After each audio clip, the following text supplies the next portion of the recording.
All right. So let me give you a little overview of what we're going to cover today. We're going to look at what is anxiety by taking a look at the brain, not just what anxiety looks like, but where is it starting?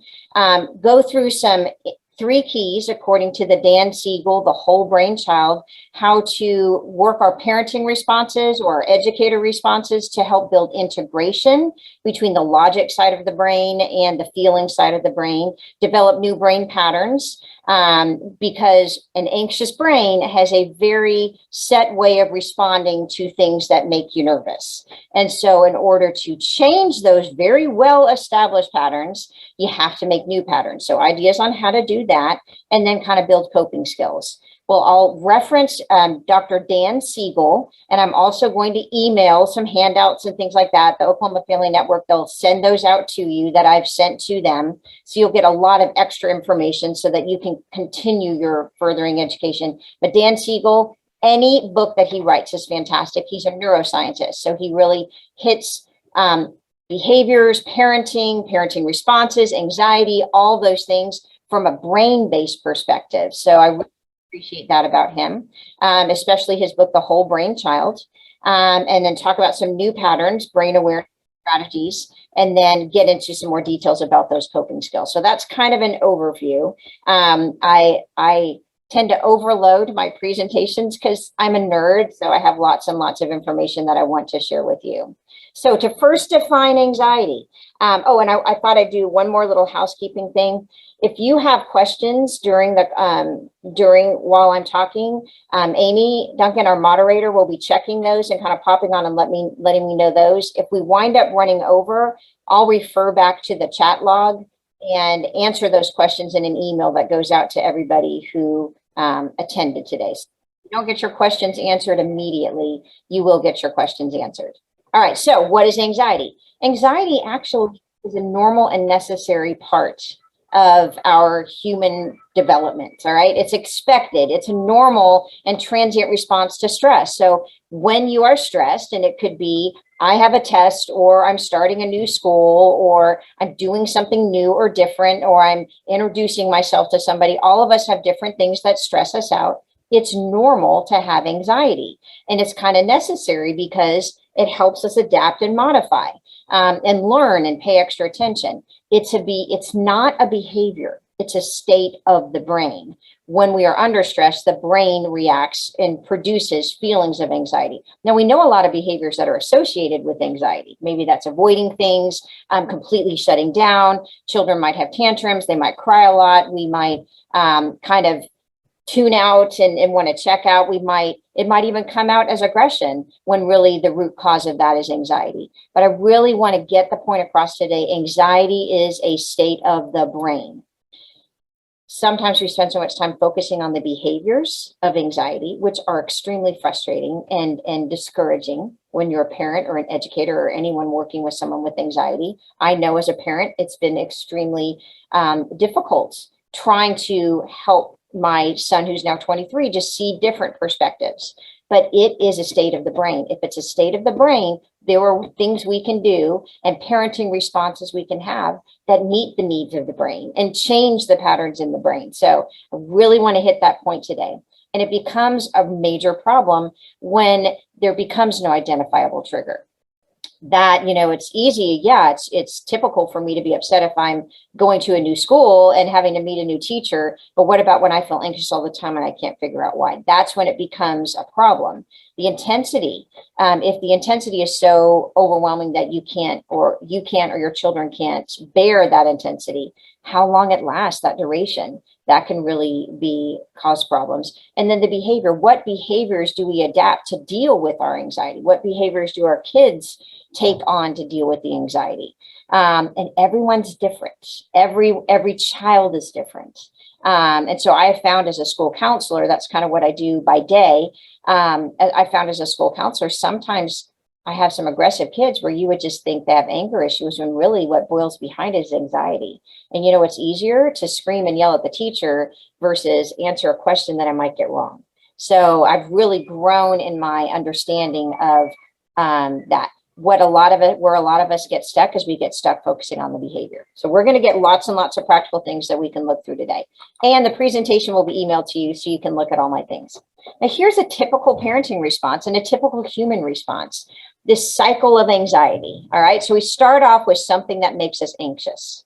Of course, if something is worrying us, a very, very normal response is to avoid that. Okay, so I don't want to go to school. I even talked my 23-year-old through something today. He took a very, very intense test for med school. He got his scores back today. They were not what he expected. He's in grad school right now, doing that for the next 2 years before going to med school. He's not been accepted into med school yet. And he's like, I'm not going to class today. I don't want people to ask me about my score because they know I'm getting my scores today. I said, well, if you don't go to class today, they're going to ask you tomorrow, and they're all going to ask you on Thursday, or they're going to ask you on Friday when you go to class. You know, getting stuck in that cycle of avoidance, you know what? I actually get relief. If he didn't go to class today and he chose to go, if he didn't go to class today, I've got that temporary relief. No one's going to ask me. I don't have to deal with that yet. And that short-term relief can almost become intoxicating. The problem is then that actually leads to more anxiety growth because it keeps building and building and building. The avoidance is that temporary solution that then becomes a habit, that then becomes a pathology, that then becomes a real problem.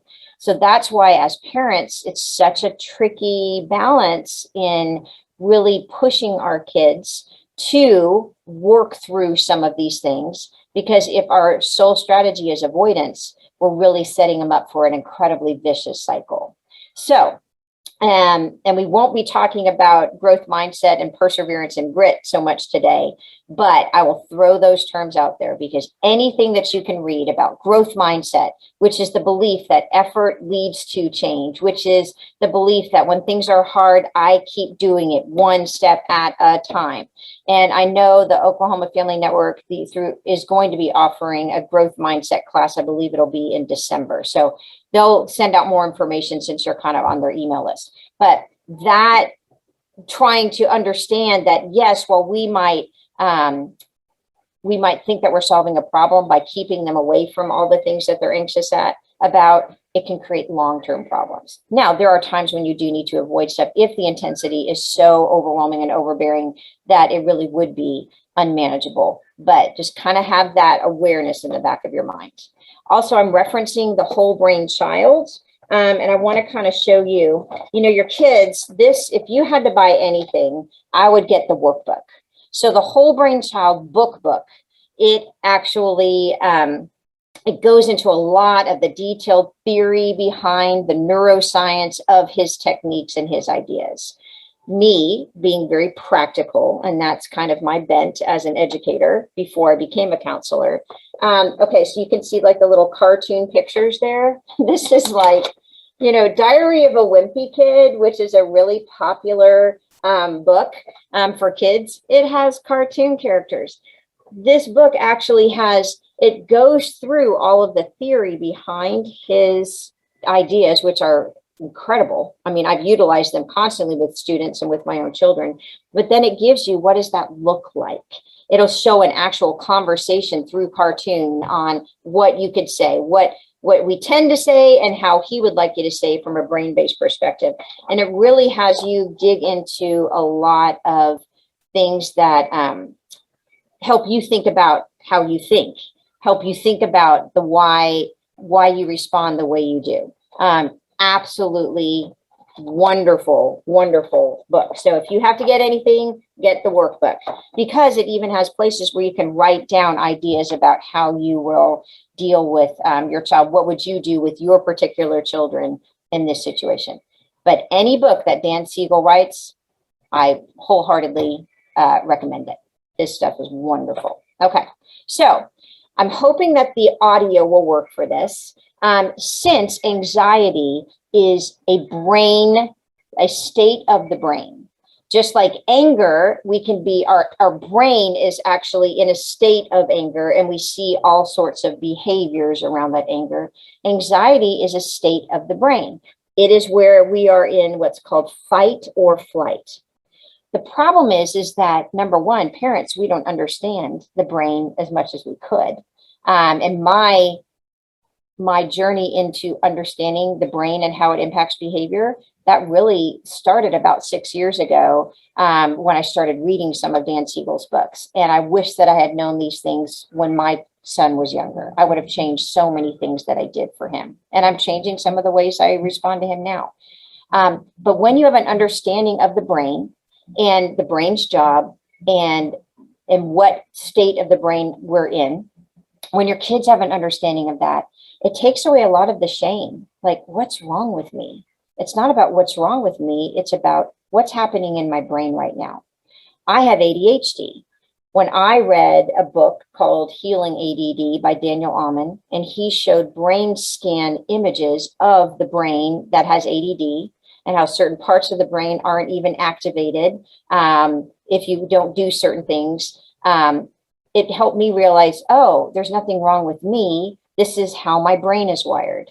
So he has this wonderful tool called the hand model of the brain. And it's a great way that you can teach your kids and yourself about the jobs of the different parts of the brain, how they work together, and where are you at in your brain. So I'm going to show his video. So I'm going to do a new share and switch over to a different screen, and hopefully you'll be able to hear the audio. If you can't hear the audio, Amy, I'll just ask that you hop on and do that for me. Let me know, okay? All right, let's do a new share. Let's see, here we go.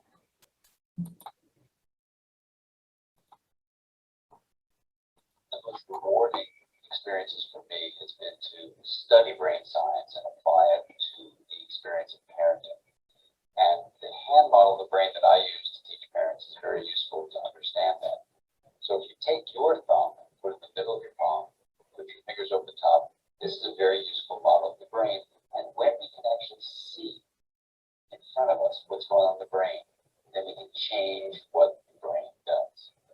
So let me walk you through very basically what happens in this brain and the structures in it. And it goes like this. The spinal cord comes up, representing the wrist, and then you have coming up into the skull, the brain stem and the limbic area regulate arousal and fight, flight, freeze response. These are below the cortex, the limbic and brainstem areas, and the cortex is this higher part of the brain that allows us to perceive the outside world, to think and reason. And this frontmost part of the brain, right behind the forehead, so the person's oriented like this, is actually the part that regulates the subcortical, limbic, and brainstem areas. This regulation is very important because sometimes we can have all sorts of things happen in our life. We're tired, we're exhausted, someone pushes a particular emotional button, and we can flip our lids. So rather than being tuned in and connected and balanced and flexible, we can lose all that flexibility, even lose moral reasoning, and act in ways that are terrifying to others, including our children. Now, you can actually bring yourself back online and come back to the high road and make a repair with your child. And that's important to explain to them. And you can also use this hand model of the brain to explain to children, even as young as 5 and 6, how to understand when their emotions are rising up from the brainstem and limbic areas here, and how it's overriding the prefrontal area and making it so they may be about to flip their lids. So I've had kids come tell me that they're about to go flip their lids and they need a break. They need a timeout. And by even just naming that, they can tame it. And that's the power of using the hand model for ourselves and our children to help us all make sense of what goes on in the emotional communication that we have in the course of day-to-day life. All right, let me pull back up to the slideshow. Now, he still uses some pretty high level words. So Amelia, our translator, I apologize. I don't know what the Spanish word is for prefrontal cortex, but that is your challenge for the day. But understanding our brain has a job. So the part of the brain that seems to be a little overactive with a person or a child who has anxiety is this limbic system, is this middle brain. That's where memories are stored. That's in the amygdala, which is our fight or flight. That's when our brain perceives or believes that we are in danger, even if that danger isn't actually real. A child who actually feels like they would rather die than go introduce themselves to a new person in class. The brain is just feeling you're in danger. You're going to die if you go and introduce yourself to that new person in class. What might happen? They might make fun of you. The brain will start to go into this emotional part of the brain. So that's where the thinking part of the brain, this prefrontal cortex and that part of the brain, it almost doesn't, you can't think. And so a child who has a lot of anxiety, a lot of fear response, this part of the brain is overactive. And it's already created ways to try to relieve that stress. Maybe the ways it's trying to relieve that stress is to avoid anything that's overwhelming. Maybe the way it tries to relieve that stress is to have a complete and total meltdown. So it almost gets rid of all that built up energy. But the more we understand the parts of the brain, when a kid can understand, I'm not bad, my brain is, I need to do something on purpose to calm down my brain so my thinking brain works again. That's the whole idea behind the hand model of the brain. I use the hand model of the brain also when I'm working with kids and adults to help them understand anger, because anger is another incredibly intense emotion. So that hand model of the brain, it's a good start. Now, you don't even have to have a child that can say prefrontal cortex, limbic region, the amygdala. They don't have to know those words. They just know, I call it mutant brain, feeling brain, thinking brain. Without even saying a word, they can communicate to you. If they're like here or here, they don't even have to use words to describe that. That is a nonverbal way for them to explain that. So highly, highly recommend that. When I trained teachers on this at our school a few years ago, they started using it in their classrooms, and it was funny. Kids would come up and let them know where they were at in their brain. So that could be a great tool for you. Now, the other thing about Dan Siegel, not only understanding the parts of the brain, but the sides of the brain. So our brain is divided into two halves. If you've ever seen a picture of a brain, it's got that line down the middle. Each side of the brain has its own job. So the left side of the brain, think left logic. That is the part of the brain that has logical thought. It's very linear. That means the way that it thinks is, first you do this, next you do this, next you do this. It's kind of organized.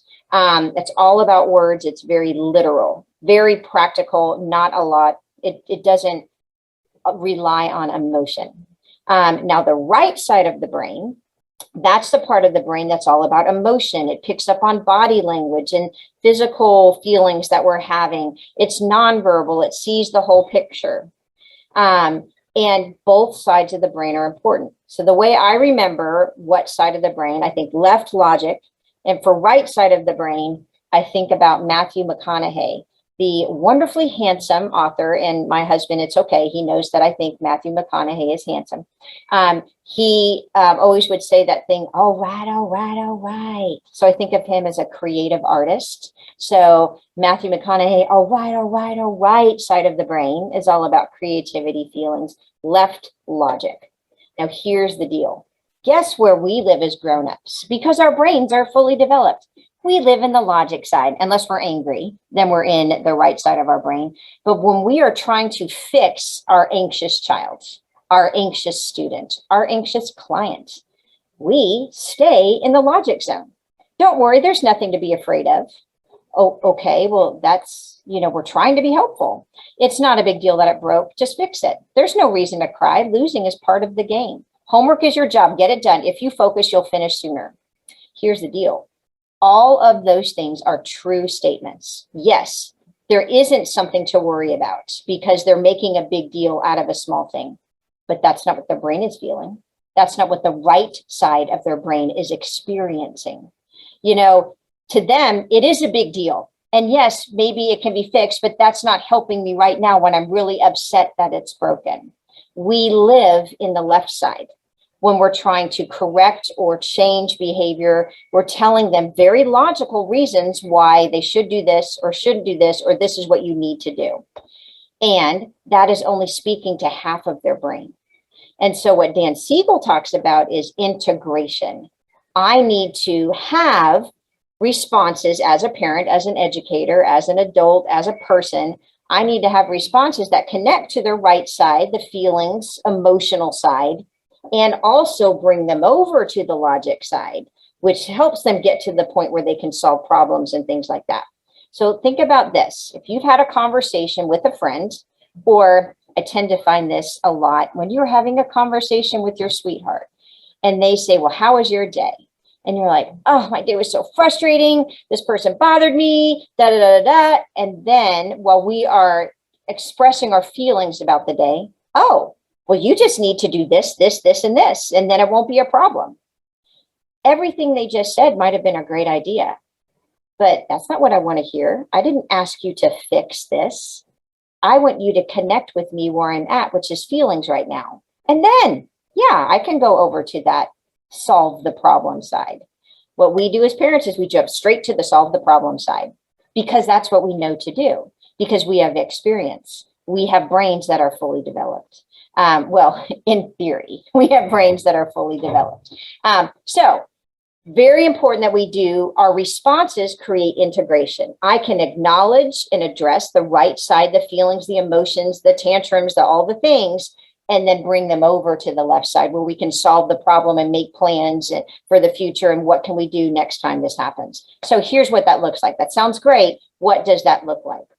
So in his book, in the Whole Brain Child Workbook, he has like 10 different strategies of specific brain-based strategies that we can do. So number one strategy that he starts off with, and this covers a lot of stuff, connect to the right, then redirect to the left. So connect to the right, the feelings, then I'm going to fix, change, redirect with logic. So here's what it sounds like. I'm going to connect to their feelings, get down on their eye level while I'm talking. That creates connection. Facial expressions that are soft and relaxed. Watch our body language. If I'm sitting there saying, oh, you're angry right now, and my body is angry, I am connecting to where they are at in their body. I'm not interrupting them while they're talking, because a child who is, frustrated and overwhelmed, they want to get their story out, and we're already at the solution. Okay, yeah, here's what you need to do. Nope, we're going to not interrupt them, just like I don't like to be interrupted as a grown-up. Positive touch. If your child really responds well to scratching on their back or rubbing on their head or a hug or, sitting in your lap or something like that, that's a positive touch. Watch our tone of voice, show empathy, and pause. Let them talk. Those are all things, very specific things we can do that connect to their feelings. Some of us are afraid to do that because we're afraid, oh, well, if I connect to their, frustration right now, then I'm going to tell them that their frustration is okay. I'm going to agree with how they're showing their feeling. That's not what it means. I can meet you in your feelings, and I can still put some limits on those feelings. But if I just start off with the limits, I've lost them. I'm not helping them integrate their feelings. I can see you are really worried about this. Yep, that would be frustrating. That would be scary. Connect to the left, to the right. Then I can use things like after they're settled down, or I create opportunities for them to settle down. Then I can redirect with logic. Then we can come up with solutions and have plans for the future and logically think through things and set boundaries on behavior. But if we start off with that, and that's where parents like to live, we like to live in logic, what's happening is it creates a disconnect, and it doesn't help our child. It doesn't help them integrate their brain. If you have a child with an anxious brain, they are very much in their middle brain, their feeling, their limbic system. And a lot of times they are very much in their right side of the brain. They can't think of logical solutions. They are so overwhelmed with the feelings, the physical and emotional feelings that are tied to anxiety. Those reasons why they're feeling those physical and emotional feelings is the brain is in a state of fight or flight. So it's sending out all these brain chemicals, that cause all these body reactions because it wants them to get out of something that it thinks they're in danger, even though they're not in danger. We've got to meet them in the right, redirect with the left. So that is a really powerful thing. And that's a hard thing because not all of us are touchy-feely. So just responding to feelings words. Man, you seem angry right now. You seem really worried. You seem upset. That empathy, and that takes practice. It takes time too. And that's hard because we don't have a lot of time as a parent, but that's his number one strategy. And then he also has another strategy that he calls name it to tame it. So name it to tame it is when I am teaching them about their brain and things like that, I can name what they're feeling, and just them naming what they're feeling helps them calm down from it. So for example, instead of dismiss and deny, what if our child says things like, I don't want to go to sleep. I'm afraid there's mummies under the bed. A lot of times we will dismiss and deny. Don't worry, it's okay, you're fine. Mummies aren't real. Well, their brain's telling them they're real. Their imagination is telling them they're real. Their body feels like there's a real mummy under the bed. We are trying to help them. But when we dismiss and deny, that actually doesn't solve the problem. It doesn't help them learn how to understand the feeling part and then solve it with logic. So instead of dismiss and deny, we can do name it and tame it. I don't want to go to sleep. I'm afraid of mummies, our kids might say. First, we're going to acknowledge it, name it. That can be scary. Thinking about mummies can feel overwhelming sometimes. You know what we can do? Let's change the picture. Let's make that mummy less scary. Imagine that mummy wearing a tutu or a funny mask. Isn't that silly? We are acknowledging their feeling. Yes, that really can be scary sometimes if you're worried about that. And then let's name it. Let's change the picture in our head. And of course, not all of our conversations are about mummies, but we have a lot of times parents will dismiss and deny, really, because we really do know mummies are not real. If we want to help our child learn how to deal with overwhelming feelings, naming it to tame it can be great. They might be overwhelmed. Even just them telling you where they're feeling in their brain, I feel like I'm about to flip my lid. That's naming it to tame it. They're thinking about, what is my brain doing? They're naming what they're feeling, for them to identify their own feelings, and we can help with that. You seem worried right now. You seem very angry. You seem a little jealous right now. And we can help them learn to name their feelings. Or you have books that help with that too. You have movies like Inside Out and things that can help with that. All of those things are really helpful. So that's another one of his strategies. And I don't have time to go through all of his strategies. That's why I highly recommend his book, because I want to give you some practical things too. So another way of naming it to tame it is for them to actually understand more about feelings, more about their anxious brain. So I just pulled a few books. I have lots and lots of books. The Worrysaurus is a great thing. And I'm going to send you all these links. Is a wonderful one. Pout Pout Fish Goes to School. Pout Pout Fish is terrified of going to school. So it's a whole story about how Pout Pout Fish faces his anger. They have, oh my gosh, this one is amazing. After the Fall. It's the story of Humpty Dumpty after the fall. So Humpty Dumpty, he gets broken. His shell cracks. He is so sad. It's that famous children's rhyme, Humpty Dumpty sat on a wall. Humpty Dumpty had a great fall. It takes that story and then it doesn't end there. In the story, Humpty Dumpty becomes afraid of everything. And at the end, he decides that he's going to face his fear and he's going to climb that wall again. And I love it. It says, I almost walked away again, but I decided I was going to climb that wall. The higher I got, the more nervous I felt. I didn't want to admit it. I was terrified. I didn't look up. I didn't look down. I just kept climbing one step at a time until I was no longer afraid. And then this is my favorite part. Maybe now you won't think of me as the egg that was famous for falling and afraid of everything. Hopefully, you'll remember me as the egg that got back up again. And look, he's got wings and learned how to fly. So actually, Humpty Dumpty was a bird inside that egg all along. But when he overcame his fear, he actually got to meet all of his potential. Stories like that, instead of me telling my child, don't worry, I read about Humpty Dumpty, how Humpty Dumpty got over his worry. And that helps me make connections to my own worry. So there's tons and tons of books online. There's tons of books that you can build, and the stories are great. So I'm sending links that'll go out to you afterwards, but there's social stories where you can actually create a story based on what they're afraid of. We had kids at school that were afraid of the automatic flushing toilets. So the teachers created a story about the automatic flushing toilets and how, they aren't dangerous. It's just taking, flushing, and the water goes into a pipe and everything's okay. But they actually created a story to help deal with that.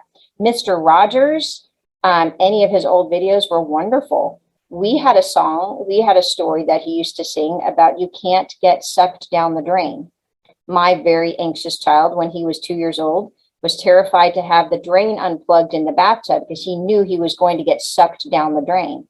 Mr. Rogers told stories about that and made a song about that, and he wasn't afraid because we sang the song together. So all my mommy explaining was different when Mr. Rogers said it. So take advantage of these. So I've included things that talk about worry. Ruby finds a worry. And this is actually in counseling. There's a kind of counseling called narrative therapy, where you are actually taking your problem. So let's say your problem is worry, and you make it into a character, like in a story. And instead of me talking about my worry, I talk about worry like it's a person. Oh, so how has worry bothered you today? What would you say to worry? And it's weird, but just having it not be so personal and having it be a character, I can deal with that. The movie Inside Out made characters, like cartoon characters, out of joy, disgust, fear, and anger. And it helped you understand the real legitimate feelings, but it was because it was a character. So for kids, that's a very, very powerful thing to gradually build their things. And also Julia Cook, any book she writes are great. And there's a ton of videos of people reading her books on YouTube. Those can be things that you work in. Helping you understand, naming the feeling so they can tame the feeling. They don't just automatically know how to deal with anxiety and worry. So those were 2 strategies. Connect to the right side of the brain, then redirect with logic. Strategy number 2, name it to tame it. So those are the 2 that I have found that I use the most as a parent, as a counselor, as an educator. And I use those in my small groups a lot with children because I'm working with elementary age students. Now, there's also the next part is, besides understanding it, having some ideas. So what do? If my brain is an anxious brain, it's kind of wired to go a certain way. I heard this described, if your kid rides the school bus, and let's say the school bus stop is on the corner, kids are going to walk the same way to get to the bus stop. They might cut across someone's lawn, and after a while, it starts to develop a little trail. And you kind of know, hey, it's not actually a road, but it looks like a little trail that's going to get you from here to here in the fastest way. And that's because kids are walking on it every day. When the summer hits and kids are not riding the bus, that trail kind of goes away because it's not used anymore. It's the same with our brain. Our children, and all of them are unique in their own way, they form patterns in their brain to deal with anxiety, to deal with stress, and it becomes a habit. And those are the behaviors that we get really frustrated with. I can't just tell them, don't do that. Their brain is ready to do that. It's a super highway. This is the fastest way for me to deal with my anxiety, even if it bothers everyone else. This is helping me. I have to change that pattern. And it takes some construction and before they can get on a different road. Mindfulness is something like that. Mindfulness are brain-based activities, things we do like deep breathing, and I'm focusing on a happy thought. Okay, it seems so silly. What's happening in the brain is if I am focusing on something positive, I'm forcing my brain to go to a different part of my brain, a happy memory, instead of the thing I'm worried about. And it forces my brain into a different part of my brain. The more I practice those mindfulness things, the faster my brain can get to the calm down space. At first, it doesn't know what to do. And that's where a lot of us give up. We're like, yeah, we did deep breathing for a week and it didn't work. Well, if they've had 8 years as an 8-year-old child of being anxious, 1 week is not going to change that brain pattern. It takes time. So there's all sorts of great mindfulness activities, and there are wonderful apps, and I'm sending you links to all of these so you don't have to worry about that. Sesame Street for younger children came up with these great things called monster meditations. One of them is about patience. Another one is how to calm your body before you go to bed. Focus, when you feel like giving up, try again. Belly breathing, self-control. They have these wonderful little mindfulness things that you can do. And kids love that. Daniel Tiger, the cartoon show, has songs and mindfulness activities. So use those to create new patterns in the brain. I'm also will send you a link to this website, Therapist Aid. Wonderful. Oh my goodness. You go to therapistaid.com, you type in a topic like anxiety. It'll pull up 25 different things that you can do, videos that you can watch. And I use that as a tool as a therapist and as a school counselor. So wonderful, wonderful, wonderful. And I'm actually emailing you a bunch of those things that are my favorite that kind of relate to anxiety. There's apps that you can get on the phone. The Smiling Mind app, the Breathe Kids app, the Mindful Powers app. Those are wonderful for children. Also for adults, Headspace is a great app.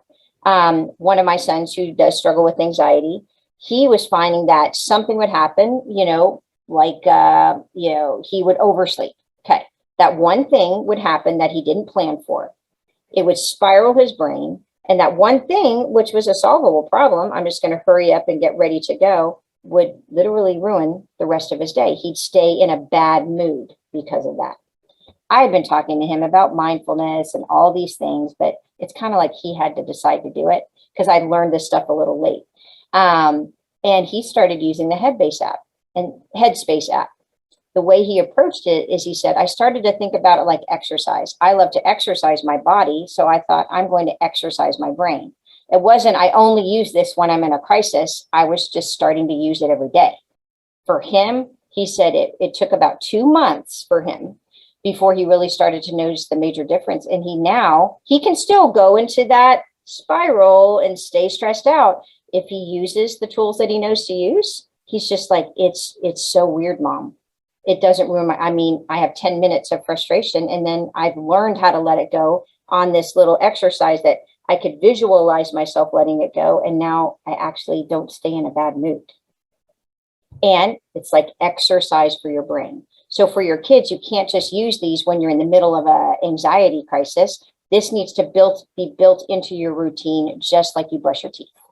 And you can make it an incentive. You can do family mindfulness, and I'll send you a whole thing about family mindfulness schedule that you can start and end the day with that. If the whole family starts doing this, it's helpful for everybody. Now, also too, I will say sometimes depending on, there are very real things that create anxiety. It's called trauma. As a parent, as an adult, a lot of us have a lot of trauma from our past, things that we could control. It might have been abuse. It might have been some really, really painful experiences that we went through. Our middle brain stores all those memories. And in the moment that you were experiencing that really negative memory, there were a lot of physical and emotional feelings attached to that. Now, what happens is that trauma, it's like it has an extra power to it, an extra memory to it. What happens is if we have a lot of trauma that we haven't really dealt with, or children have a lot of trauma that they haven't really dealt with from a brain perspective, anything can happen that in our brain, without even being aware of it, we remember. Our brain thinks, oh my gosh, I'm in that same situation. I've got to freak out. And so it's like we can't even control our physical and our emotional response because of the trauma that's not been dealt with. So that's where counseling really can help deal with trauma. And there's different kinds of brain-based counseling too. I really like EMDR. EMDR actually, while you are talking through a difficult memory or a difficult experience, you actually are experiencing vibrations on your left hand, right hand, left hand, right hand. So it's forcing your brain to go from left side to right side, left side to right side, while you're talking about that difficult experience. And what's weird is because your brain at a brain level can't stop responding left, right, left, right. It's almost like it jiggles up that connection that makes you keep being overwhelmed by that memory, even when you can't help it. It kind of disrupts that. And you can still have the memory, but now I don't have the overwhelming feelings of about it, the uncontrolled physical response. So if there is trauma, that's a real reason for anxiety. I highly recommend EMDR, or even starting off with counseling to start to dig a little deeper. The problem with a lot of counseling is it's in the thinking part of the brain.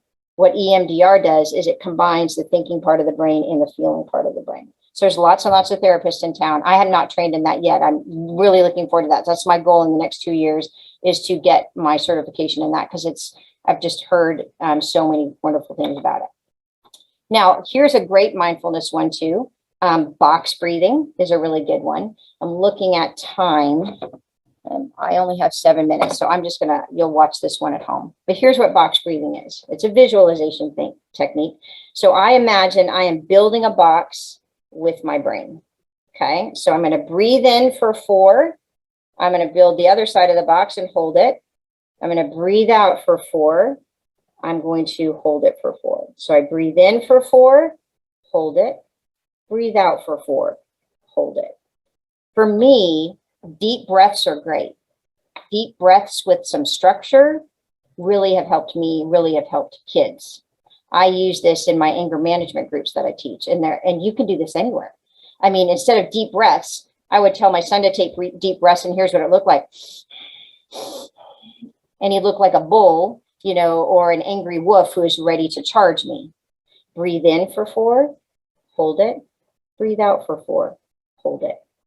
That helped him add some structure, and him imagining that in his brain made him use a different part of his brain to imagine it. That's not the amygdala that imagines things. That's not the feeling brain that imagines things. That's the thinking brain that can imagine things.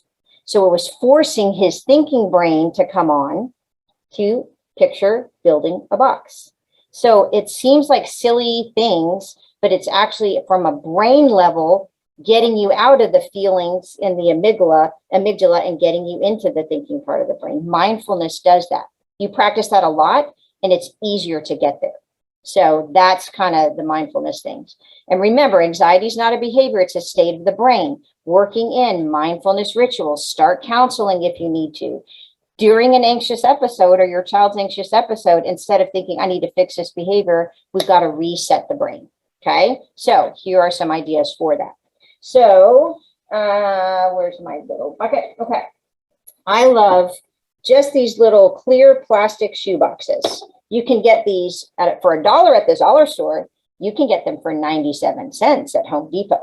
All right, so this is a calm down box. I also have found some of these like little sparkly boxes that's got sequins on them. They have these at Walmart.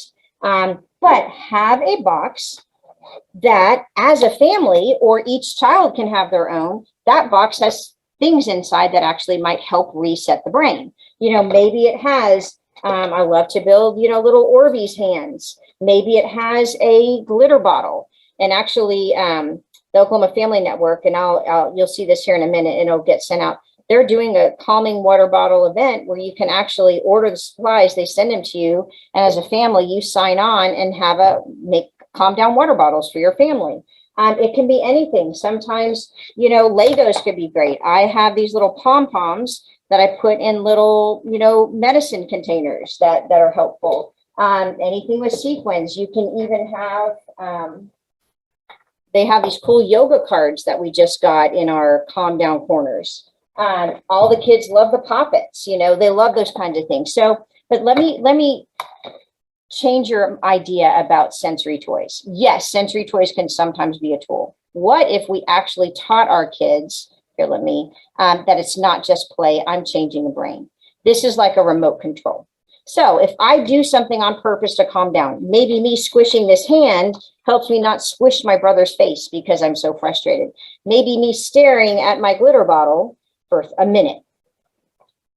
I can't be thinking about what I'm angry about when I'm looking at the glitter as it swirls around. I'm making myself go to a different part of my brain.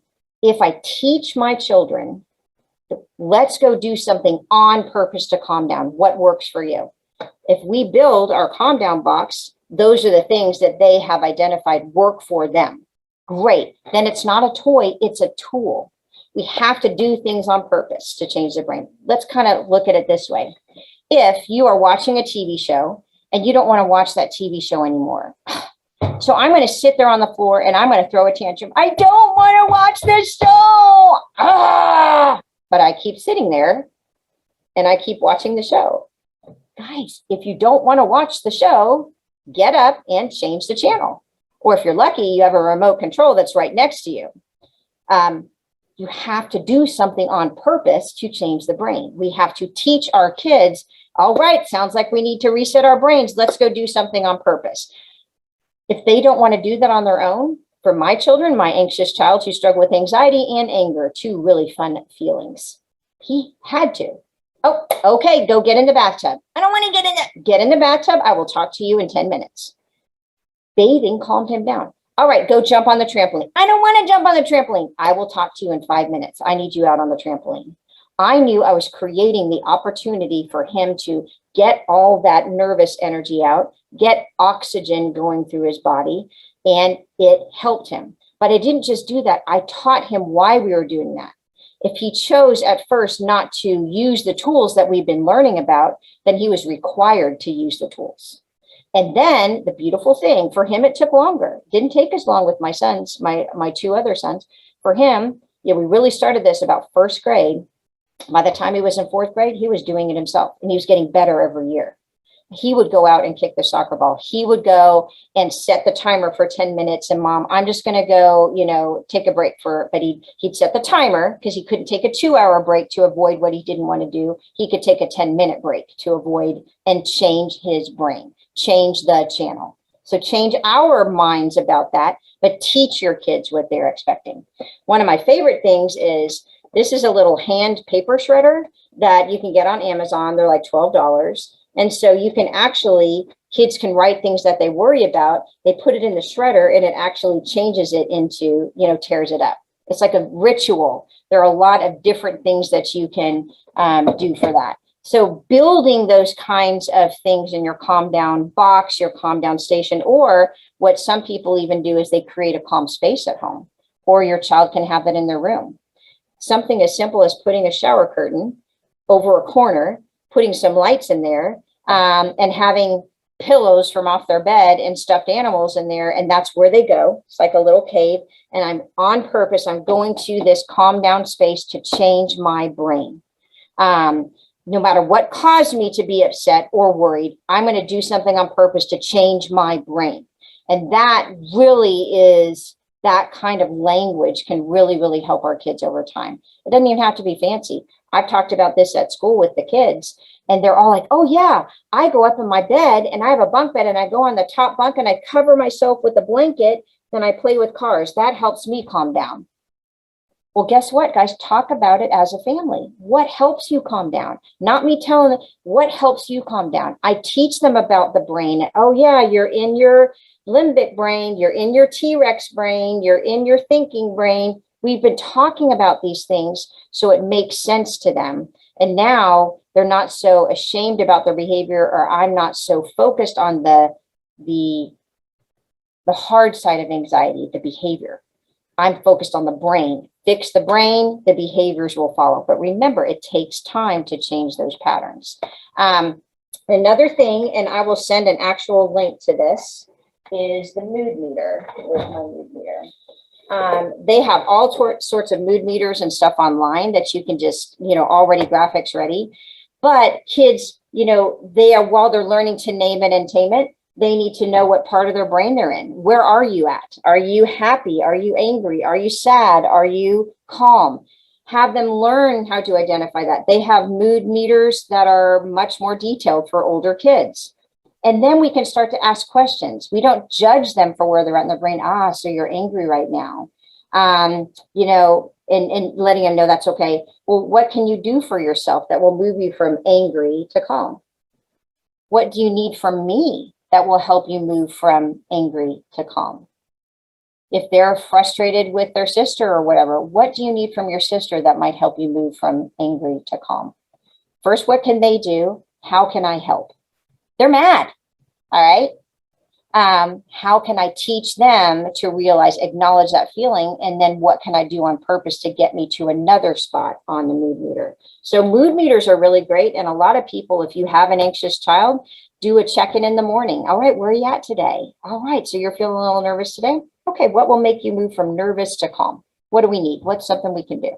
You know, how to use it as a check-in when they come home from school. There's so many different ways you can use the mood meter. It's just another tool to help them regulate their feelings and make those connections. So great. That's all wonderful, Lauren. What do I do when I'm in the car and they're flipping out? Let me give you two more things, and then I'll show you some of the other slides because I know we need to go. A really good heat of the moment is the 5, 4, 3, 2, 1. Where I'm tying into my senses. So they are in freak out mode. I need to get them to a different part of their brain. All right, what are 5 things you can see right now? And have them say, I see the board, I see the birds, I see the cars driving by. All right, what are 4 things you can feel? All right, I feel the seat under my legs. I feel my shoes. I feel my socks. What are 3 things you can hear? What are 2 things you can smell? What is 1 thing you can taste?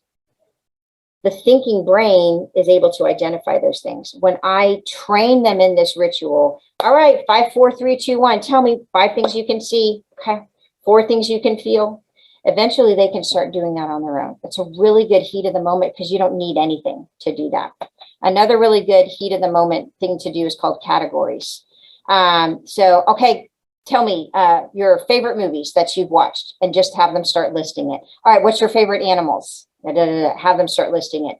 They're having to use their thinking brain to do that. And it's a way to kind of shift, kind of reset the brain.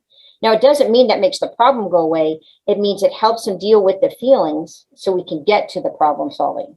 I can't even get to problem solving until I've dealt with the feelings part, the right side of the brain. So categories is a really good one. On the fly, you know, we can teach them this. Okay, favorite colors, favorite outfits, favorite movies, favorite television shows, favorite, you know, YouTube characters, whatever. Just going through those, that puts them in a different part of their brain. And it's a way to reset. Doesn't solve the problems. We're talking about resetting the brain. And then I have a whole bunch of different things that you guys will get in the presentation. You know, writing things out, journaling is a really powerful thing. Understanding worry. You know, there's a whole website called Till and Whittle, and it's about worry. And little mini videos and things that you can watch. So books and social stories, and I'm sending you a bunch of links about that. Have a debate with yourself. Fight some of those out of control things. Like my son today, he's like, I didn't get the score I wanted on my MCAT. Now I can't be a doctor. Well, that's not true. That's not true at all. So I had to remind him, okay, let's debate that. What are the facts? What are the feelings?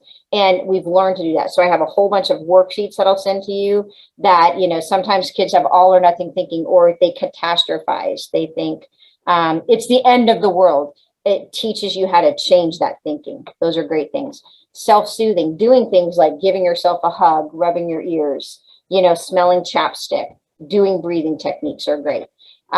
Using your body. Sometimes moving it helps change a mood. So that's where the trampoline helped for me. Facial tapping, you know, just pretending I'm chopping wood, just that action. Yoga moves. And I'll show you this quick. They sell these little yoga balls at Five Below. So it's like a dice, you toss it.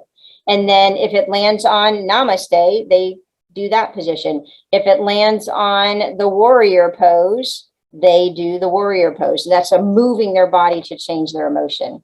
Sometimes doing a technology detox actually really helps our kids' brains. Kids' brains are not made to have that much exposure to technology. And so it's really, it's almost like creating these little overwhelmed electric currents, and their fuse box just kind of blows every now and then. So having that built-in technology detox, screen time limits is helpful. Befriend water, just drinking more water, taking a bath, taking a shower is helpful. Practicing that mindfulness, and I have some links that you'll get, you know, some YouTube channels and some apps and things like that. That can be really helpful. Listening to music, listening to stories. And one of my favorites is I got one of these giant Yodas, and I have kids talk to Baby Yoda, and he listens to their problems. You know, that is a thing that they like to do. Helping someone else. can kind of be another way to deal with anxiety because you're feeling purposeful.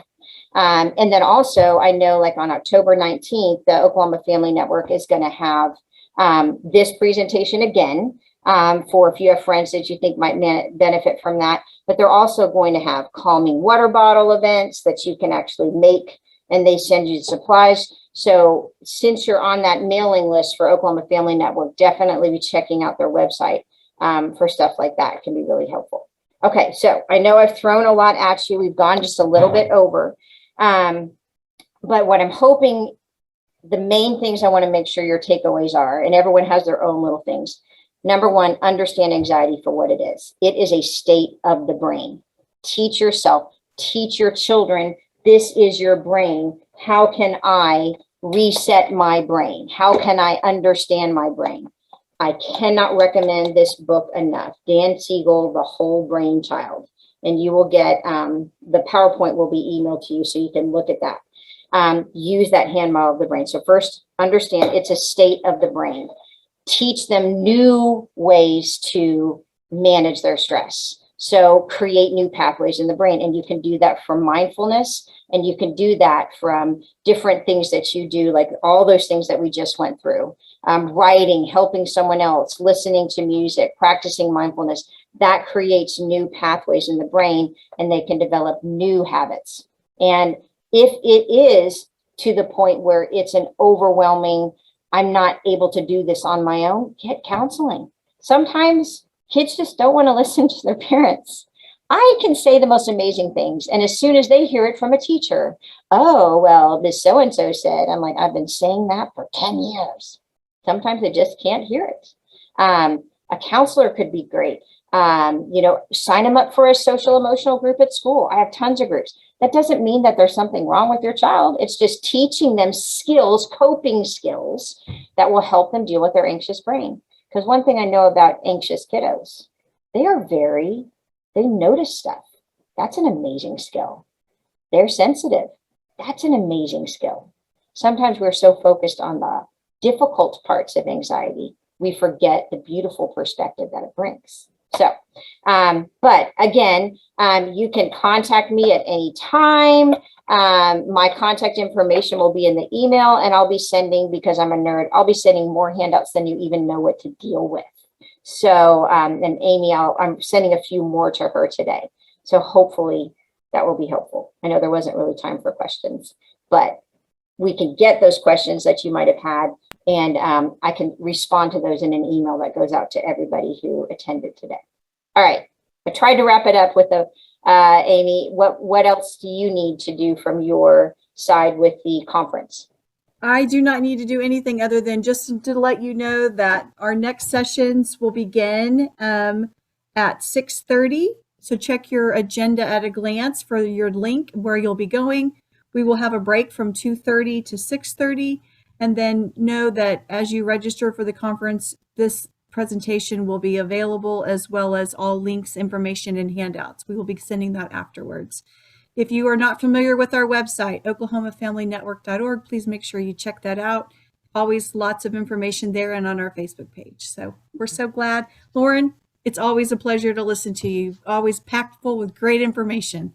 Well, it's overpacked. I'm sorry. From a teacher. Well, we love it. And I do apologize. I have been given the word information that apparently a lot of our families who were trying to have translation were not able to access that. Oh.